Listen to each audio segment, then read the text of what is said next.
காலையில் எந்திரிச்சு முருகா முருகான்னு 3 தடவை சொன்னாலே போதுங்க. ஏன்னா ஆதி காலத்துல எல்லாருமே எந்திரிக்கும் போது முருகாம்பாங்க, உட்காரும் போது முருகாம்பாங்க, சாப்பிட்டு போது முருகா எனக்கு இந்த சாப்பாடு எனக்கு போதும் முருகா அப்படிம்பாங்க. ஏன் முருகா முருகான்னு சொன்னாங்கன்னா, இப்ப கடவுள்லயே முதல் கடவுள் யாருங்க?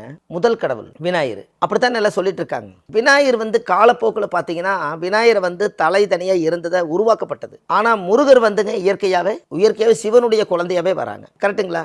அப்போ இவர் ரொம்ப ஆக்ரோஷமா அண்ணன் தம்பி கிட்ட சண்டை போடும்போது பிரச்சனை என்னன்னா, செயற்கைக்கும் இயற்கைக்கும் பிரச்சனை வந்ததுனால தான் அந்த பழக்கதை வந்ததுக்கு காரணம். கரெக்டுங்களாமா? அப்படி இருக்கும்போது சூரசம்பாரத்தில் திருச்செந்தூர்ல அசுரரை அழிச்சிருவாங்க. இதை அழிச்ச உடனே இவருக்கு என்ன ஆகுதுன்னு கேட்டீங்கன்னா, எவ்வளவு பெரிய தெய்வ பிறவியா இருந்தாலும் மனிதர்களா இருந்தாலும் ஒரு உயர கொண்டாச்சுன்னு சொன்னா பிரேதசாபம் பிரம்மகத்தி தோஷம் நிவர்த்தி பண்றதுக்காக திருப்பூர்ல அவனாசி பக்கம் ப்ளஸ் கோயம்புத்தூர் ரோடு திருமுருகநாத சுவாமி, திருமுருகன் பூண்டி, திருமுருகநாத சுவாமின்னு சிவனோட பேரே திருமுருகநாத சுவாமி.